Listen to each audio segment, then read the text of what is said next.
Hey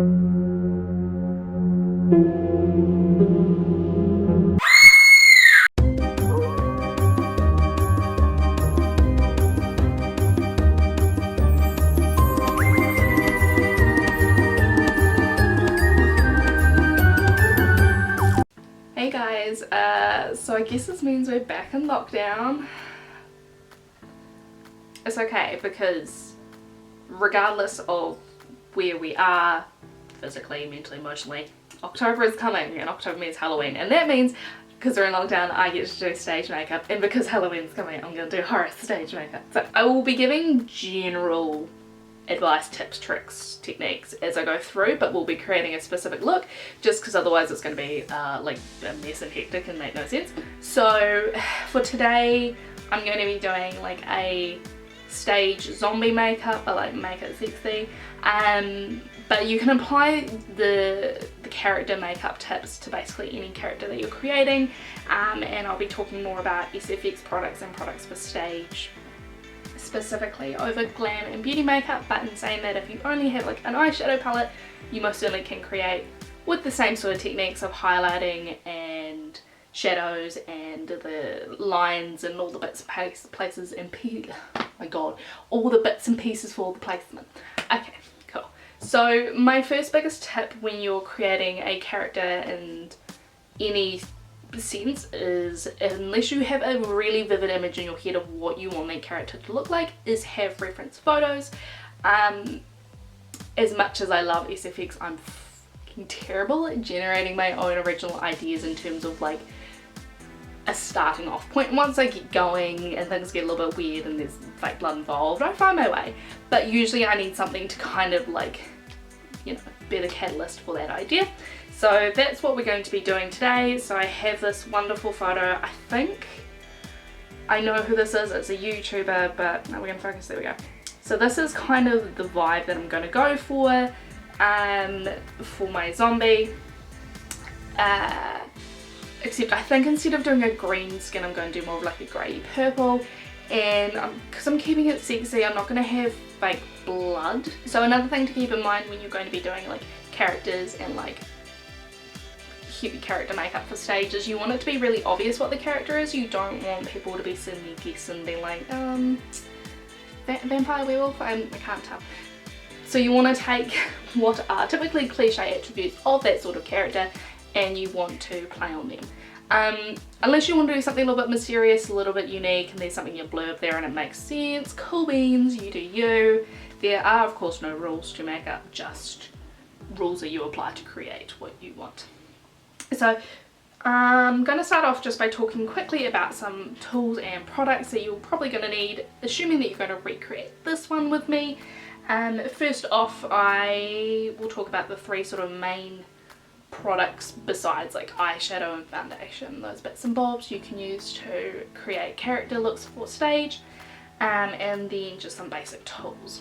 So the most easily accessible thing that you'll probably find readily available is face paint or body paint. So heaps of different brands, different activation. Water activated is probably the most common.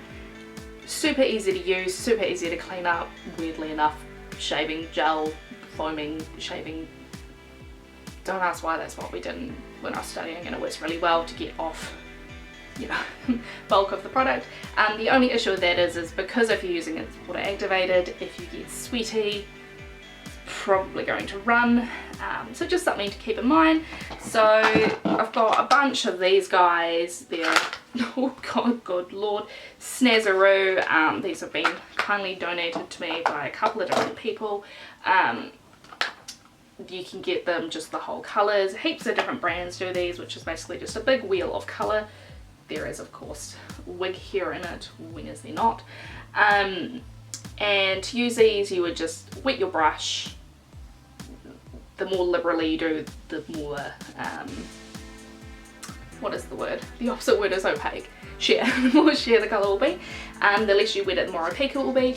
And a good technique for water-based, water activated paints is if you want the colour to be really opaque on the face and to not have too many lines, crisscross motion.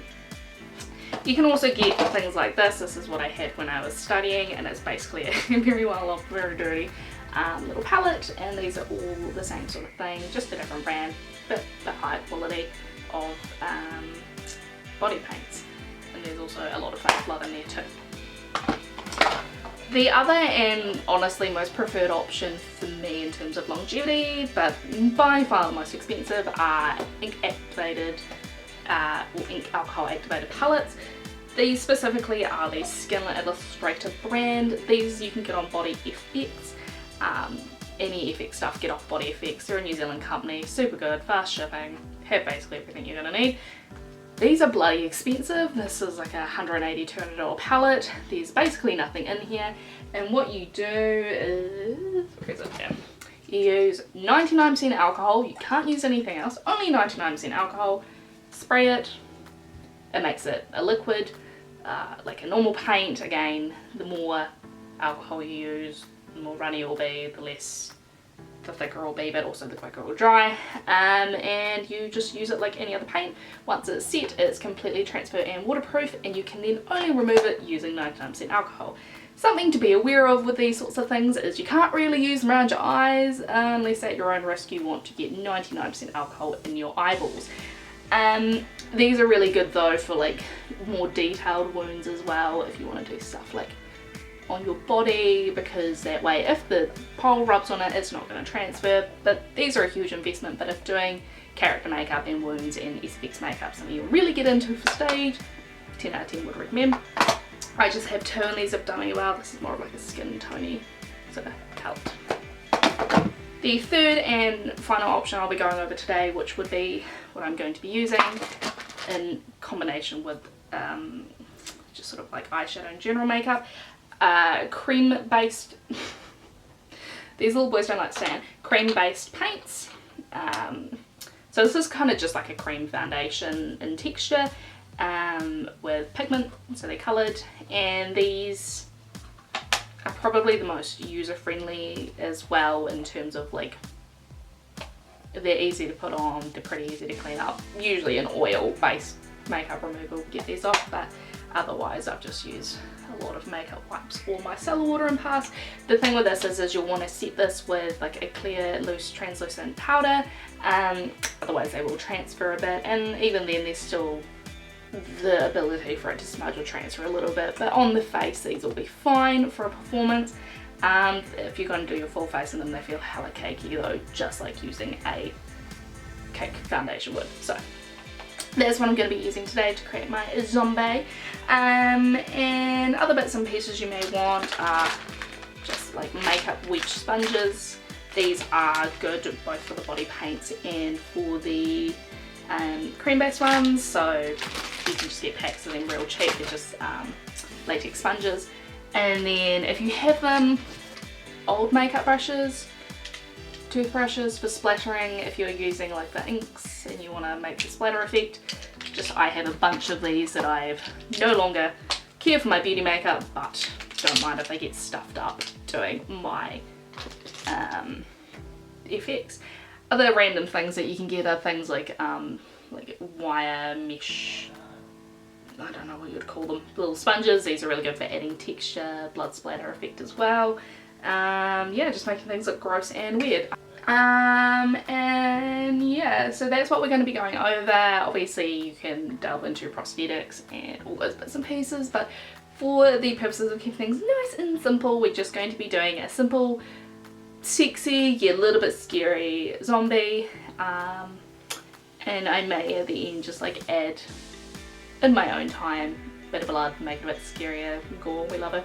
But yeah, shall we get started? So I'm just going to take my little palette boy. As I said, I want to do more of like a grey purple, so I'm going to take the grey colour and probably mix that with a little bit of a flesh colour. I just have these are just normal foundation tones, so I'm going to mix a little bit of that, but you can mix that with any normal foundation, just to create sort of a base colour that I'm just going to, not too specifically or evenly, but just coat my face in to create a base colour to work off of. So I'm just going to put that on the back of my hand, and that's going to be really hella grey, so I'm also just going to take just like a skin tone. It's not quite my skin tone, but then again, straight up charcoal isn't either. Just gonna mix those together. Doing this on your hand with these cream colours will help warm them up and make them a bit more spreadable, because they do start off quite like thick. So I'm just gonna blend that all over.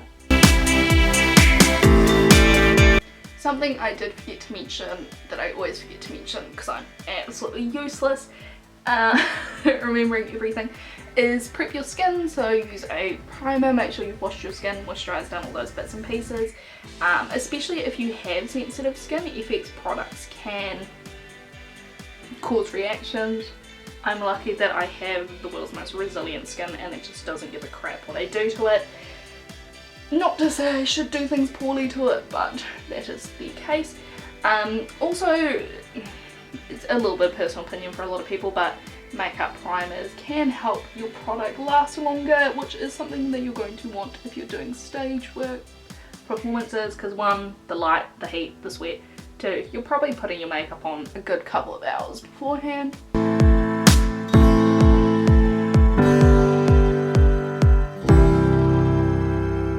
So anywhere that looks like it needs a little bit more colour, and a good thing for this is to maybe look somewhere further away.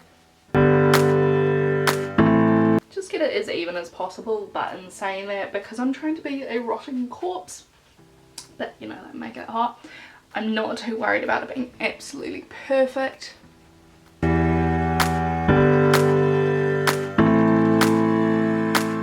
Something to take note of as well when you're doing these sorts of things is make sure you do your ears so it's consistent. I don't want to have to get this out of my ear holes later for the purposes of this video, so just pretend I've done my ears, but I'll put my hair down so it's not weird looking. It's already all through my baby fluff. Cool. Now that I've got like a good covering of that colour, what I'm going to do is I'm just going to take a little bit of black and just mix that into this to give this a bit more depth, and I'm going to go through and I'm going to contour the areas that I want to be receded. So for a zombie, I'm a corpse, that's going to be the parts of my face where when you think of dead corpses, recede. So cheekbones, eyes, temples, really make them feel more hollow. Because this is for stage, it needs to be a bit more dramatic than if it was in person. So we're going to be a little bit more dramatic. For this one, I am going to, let's see on my hand, going to use a sponge. And I'm not setting this yet because I want to be able to blend all these cream colours together to begin with. So I'm just really pressing, and if I want to blend I can sort of drag a little bit, but just get that colour on there to begin with. So you can see how that's instantly made that look a little bit more gaunt.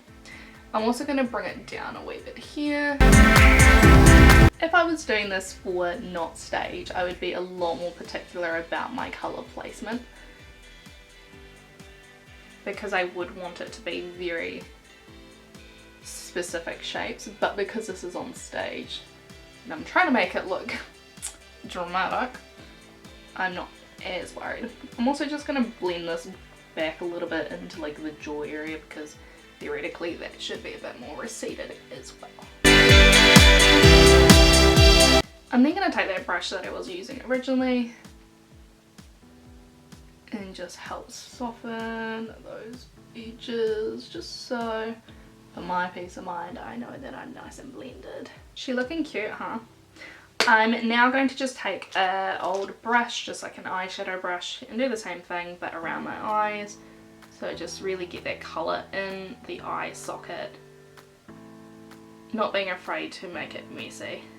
Really just follow where your socket naturally is, because I can feel my cheekbones here. I'm going to follow, do that whole socket area. The beauty of stage makeup is because you want it to be seen from far away, you don't have to worry about it being super tidy, which means it also takes a lot less time than doing beauty makeup does, especially with FX, because a lot of the time if you're too perfect in your placement with FX makeup, it looks very intentional and loses its, I can't think of the word, not naturalness, because there's nothing natural about this, but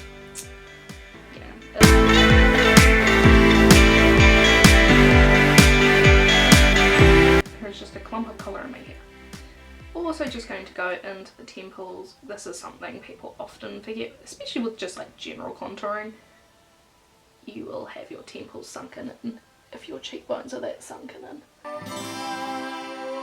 I'm going to do my nose as well. This I am going to be a little bit more specific in terms of my placement. I can find a brush to do it. Oh god, my foot's going dead. So, because I'm a blind bitch, I'm going to bring my mirror up.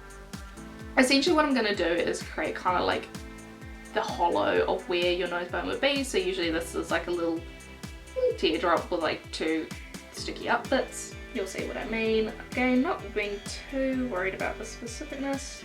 This can also lend a little bit skeleton-y too.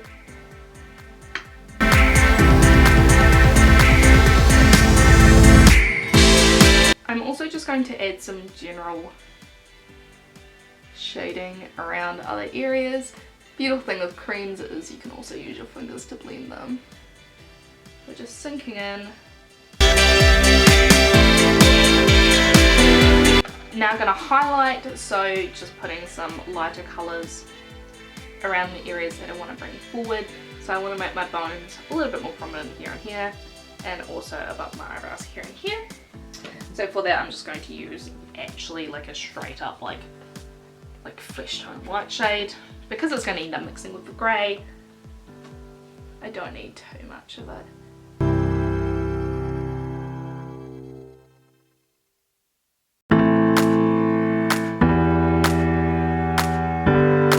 This works really well for a skeleton or a zombie at this point, but what I find makes the zombie part stand out is adding, like, for lack of a better term, old people lines. So giving some character lines here, maybe a little bit around the eyes as well, depending on how aggressively you've sunken them in. So I'm just going to take that same little skinny boy. I'm going to take the black on its own and just add character lines. Following like literally the natural creasing, like raising your eyebrows and following those natural creasing, is a really good way to get placement for this.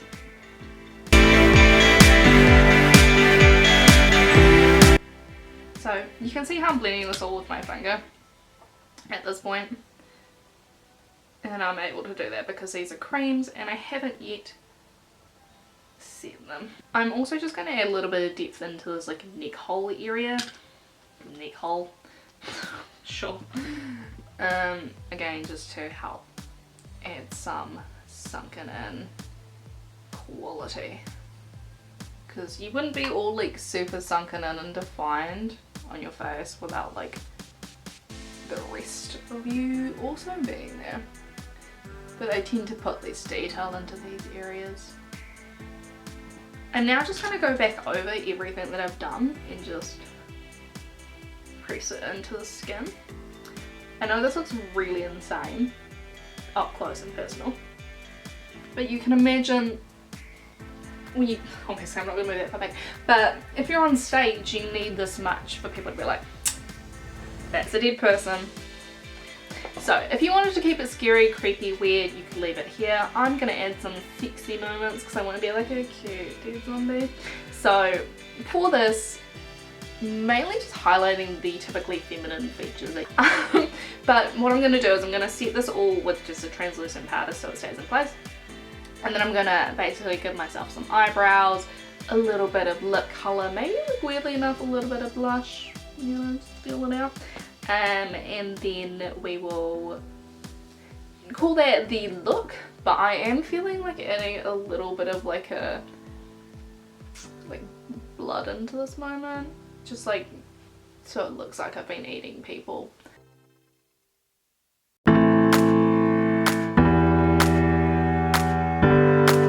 For my eyebrows, I could do them with either a cream again, a powder, actual eyebrow products, but I'm actually going to use black face paint just because I want them to be character brows. They can be a little bit dramatic, so I'm just going to use, oh goodness me, my feet are going dead.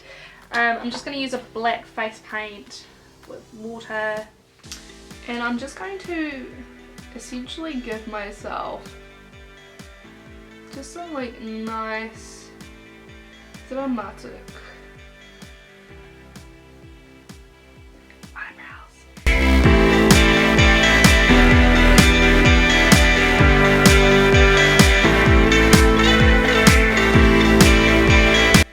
They're thick, they're meaty, they're a little sassy, they're on there. Just gonna go back in with the highlight and honestly just clean these up like you would clean up normal eyebrows. So one thing to think about if you are going to create a character like this for stage, or a couple of things really, practice it, and whatever happens happens. This has definitely gone a different direction in the vibe that like I had envisioned, but a lot of the time that happens, and for me I just keep working with what I've done until I get to somewhere that I like. So I've decided that I'm not like a huge fan of my like corpse nose that I've created, so I'm just going to go back over it with highlight to just sort of dull that down a bit. And I'm probably going to add blood generally through this area anyway, so it's going to cover up a lot of that. So next in my whole make it sexy, I'm going to give myself a little bit of like an eye look, so a bit of eyeshadow, probably some lashes, basically to both make myself look cuter as a zombie, but also the kind of idea that like this is what this person had before they died, now they're the corpse, but like there's remnants of their makeup still remaining. So I'm just gonna get some makeup on my eyes, like nothing too specific, and I will meet you back there when I'm done.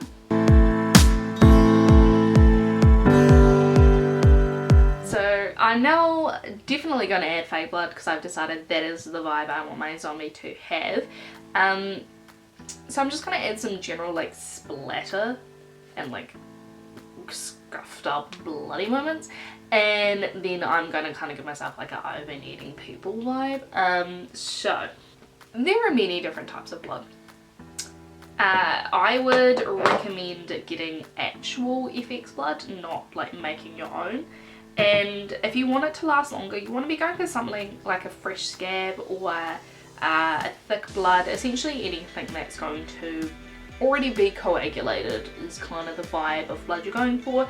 Otherwise it's just going to run. So for my splatter blood, I'm just going to use some stage blood because it's a bit thick and I just kind of want to press it on with that sponge I was talking about earlier, the like wet and gratey one. Again, oh no, it's everywhere. It happens every time. Well, that's why we put a towel down. So I'm just going to take a little bit of that off actually and just kind of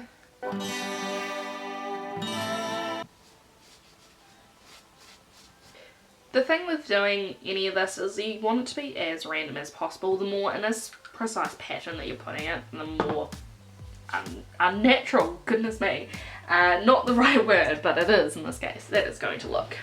I am now going to use the scab blood, which we love, on a, where is that knife gone? Yeah. Let's not use the end that we've used already. Another knife. And I'm just going to smear this around my face where like eating persons would be. I like to use a bunch of blood mixture texture as well. So I'm also going to use a little bit of thick blood. This is just coagulated blood. So this is kind of like a little bit like thicker and goopier, so I'm just going to get this guy a little bit on my lips. You could obviously use a lipstick for that. You don't have to put FX blood that close to your mouth.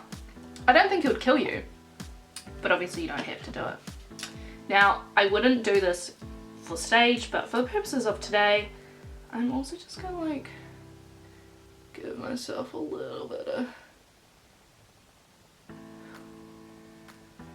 a liquid, fresh blood. I've now created my stage zombie that I'm happy with. Hopefully there are some tips and tricks in here that helped. If not, hopefully it was just fun watching me absolutely fuck myself up on a Sunday morning. If you guys have any questions about anything, please let me know. But main takeaways: practice, have fun, don't get paper on your teeth, watch tutorials, have reference photos, and if it goes a different direction than what you were planning, don't stress about it. Like, it's makeup, it's not meant to be perfect all the time, it's meant to be fun. So in saying that, I'm going to go eat some people, because you know, it's kind of what I do, and I will see you guys hopefully back at the studio sooner rather than later. Love you guys, bye. I don't know if this is info. Oh, really great. I don't know.